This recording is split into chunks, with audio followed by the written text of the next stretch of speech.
Hi friends. நேற்றுக்கு இந்த பால் குடம் எடுத்தது ஏதோ தண்ணி மாறி குடிச்சிட்டேனா என்னன்னு தெரில ஃப்ரெண்ட்ஸ். எனக்கு தெரிஞ்சு குடிக்கல, தெரியாமல் எதுவும் குடிச்சிட்டேனா என்னன்னு தெரியல. ஒரே தொண்டை கரகரன்னு இருக்குது, வாய்ஸே சரியில்லை. இதில் ஒரு 1/2 டீஸ்பூன் நெய் விட்டுருக்கேன். இப்போது இதில் 2 நம்ம ஜீரகம் போட்டுக்கலாம். நல்லா பொரியட்டும். இங்கே 2 தக்காளி, பெரிய தக்காளி, ஒரே ஒரு பெரிய வெங்காயம் கட் பண்ணி வச்சுருக்கேன். இதை அப்படியே சேர்த்துக்கலாம்.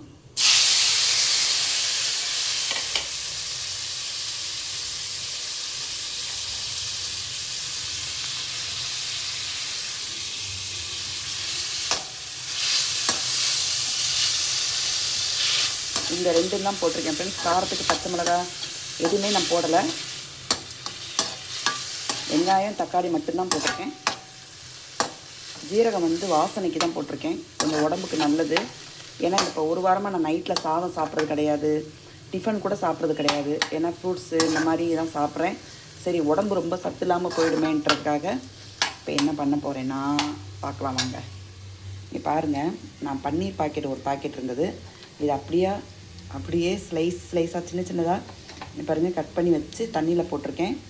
இதை தான் நான் அதாவது பொரியல் மாதிரி, என்னுடைய பாஷையில் சொல்லணுன்னா பொரியல் அது மாதிரி பண்ணி சாப்பிட்லான்றதுக்காகத்தான் இப்போ இந்த வெங்காயம் தக்காளியை வதக்கிக்கலாம். இப்போது இது நல்லா வதங்கிடுச்சு ஃப்ரெண்ட்ஸ். இங்கே பாருங்கள், நல்லா வதங்கி வந்துடுச்சு. இப்போது நான் பச்சை மிளகா போட வேண்டாம்னு நினச்சேன், ஒரு கலருக்காக. அதாவது சிகப்பு, பச்சை, வெள்ளை கலர் சூப்பராக இருக்கும். அதுக்காக தான். இந்த பச்சை மிளகா ரொம்ப காரம் இருக்காது. ஏன்னா நான் வெயிட் லாஸில் ஒரு வாரமாக நான் ரொம்ப டயட், மத்தியானம் ஒரு நேரம் சாதம், அதுக்கப்புறம் கஞ்சி, கவுனி கஞ்சி, அப்புறம் வெஜிடபிள், அப்புறம் ஃப்ரூட்ஸ் இது தான் எடுத்துக்கிறேன் ஃப்ரெண்ட்ஸ். ஆனால் முத நாள் குறையிற மாதிரி இருக்குது, ஆனால் மறுநாள் அதே வெயிட் போட்டுருது. என்ன காரணம்னு தெரியலை. ரொம்ப டயட்டில் இருந்துகிட்ருக்கேன். ஸ்வீட்ஸ் கூட சாப்பிட்றது கிடையாது. இப்போது இந்த பன்னீரை நல்லா புழிஞ்சு போட்டுக்கலாம். இது நைட் எனக்கு டின்னர். எப்பயுமே சாப்பிட மாட்டேன் ஃப்ரெண்ட்ஸ். இன்றைக்கி சரி, பன்னீர் உடம்பு ரொம்ப டயர்டாக இருக்கா, அதனால் சரி ஓகே, பன்னீர் இருந்தது, சரி வேஸ்ட் ஆயிரும், 2வது பாலா போகிறத பசு வயிற்றில் போடுமாங்க, அதை நம்ம வயிற்றில் போட்டுக்குவோம் அப்படிங்கிறனால செஞ்சிட்ருக்கேன். இங்கே பாருங்கள், ஒரு கலர்ஃபுல்லான பன்னீர் பொரியல். இதுக்கு கரம் மசாலா எதுவுமே கிடையாது ஃப்ரெண்ட்ஸ். இது நல்லா வதங்கட்டும். இப்போ இதுக்கு லைட்டாக மஞ்சப்பொடி, லைட்டாக போ.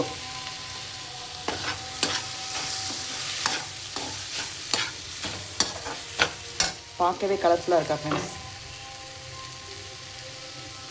இதுக்கு தேவையான அளவு லைட்டாக போட்டுக்கோங்க. பன்னீரில் உப்பு இருக்கும், உப்பு தன்மை இருக்கும், அதனால் நீங்கள் பார்த்துட்டு போட்டுக்கோங்க. இப்போ இதுக்கு உப்பும் போட்டாச்சு. பன்னீர் ரொம்ப நேரம் வதக்கணுங்கிறலாம் கிடையாது. ஏன்னா நம்ம பொடி பொடியாக தான் புட்டு மாதிரி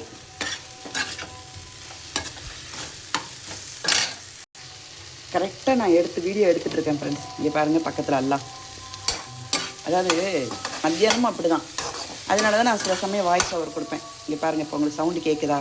இப்போ நைட்டு 7:40 கரெக்டாக. இப்போ 7:40 அது என்னுடைய ராசி ஃப்ரெண்ட்ஸ். சவுண்டு இடையில கேட்கணும், நான் வாய்ஸ் ஓவர் கொடுக்கணும்னு இருக்கு போல். இங்கே பாருங்கள், இப்போ வாழைக்காய் புட்டு மாதிரி சூப்பராக ஆகிடுச்சா. இப்போது நம்ம அந்த இதுக்கு போடுவோம் இல்லையா, அந்த பாஸ்தா, அதுக்கெல்லாம் சில்லி, அது கொஞ்சம் போல் போட்டுக்கலாம். நிறையா விழுந்துருச்சு, இருந்தாலும் ஓகே. பன்னீருக்கு கொஞ்சம் காரம் இருந்தால் சூப்பராக தான் இருக்கும்.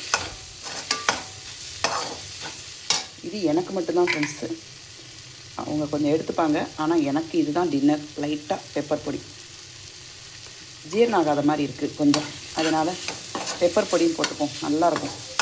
இந்த மாதிரி நீங்கள் ட்ரை பண்ணி பாருங்கள், சூப்பராக இருக்கும். பாருங்கள் எப்படி இருக்குன்ட்டு. பன்னீருக்கு நிறைய உப்பு போட வேண்டாம் ஃப்ரெண்ட்ஸ். ஏன்னா பன்னீர்லேயும் பால் சம்மந்தப்பட்டமானது எல்லாமே லைட்டாக உப்பு இதாக இருக்கும், அதனால் உப்பு இருக்கிற மாதிரி இருக்கும். நீங்கள் பார்த்துட்டு பண்ணிக்கலாம். இப்போது நான் கட் பண்ணி வச்ச கொத்தமல்லி தலையை அப்படியே தூவிக்கலாம். பார்ப்பேன் ஃப்ரெண்ட்ஸ், 1 மாதம் பார்ப்பேன், ரொம்ப கண்ட்ரோலாக இருப்பேன். ஆனால் வெயிட் லாஸ் ஆகலை அப்படின்னா, வெயிட் கொஞ்சம் கூட குறையலைன்னா அப்படியே டயட்டை விட்டுறேன் ஃப்ரெண்ட்ஸ். எதுக்கு வேஸ்ட்டாக அப்புறம் ஏதாவது உடம்புக்கு படுத்துனா அது வேறு என் பையன் ஏதாவது சொல்லிகிட்டே இருக்கான், இதெல்லாம் உங்களுக்கு தேவையாம்மா அப்படின்ட்டு. அது என்னென்னா ஃப்ரெண்ட்ஸ், எனக்கு இப்போ வந்து முட்டி வலி சொன்னேன் இல்லையா, முட்டி வலி வருது ரொம்ப.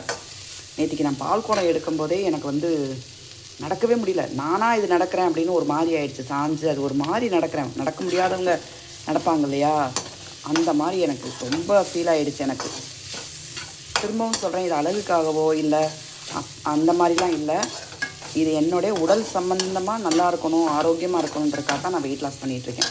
இங்கே பாருங்கள், சூப்பராக ட்ரை ஆகிடுச்சு. இப்போ நம்ம தட்டில் எடுத்துகிட்டு பார்க்கலாம்.